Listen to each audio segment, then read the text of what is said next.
this is Yolanda Van Veen, and in this segment we're going to learn all about how to grow Lobelia Erinus.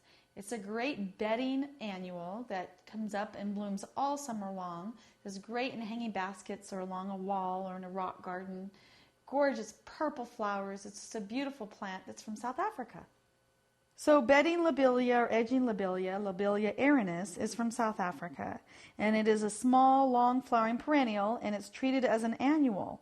So you can start them as seeds in the spring, let them bloom all summer, and then just save the seeds and then plant them in the spring again.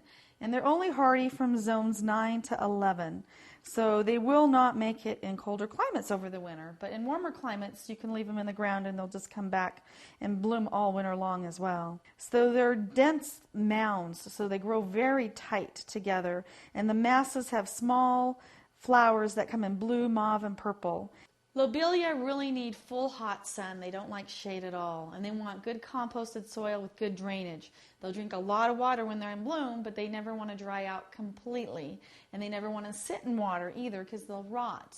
But you can start it from seed or even by division, and they'll grow and bloom so well for you. They're such a gorgeous addition to your garden.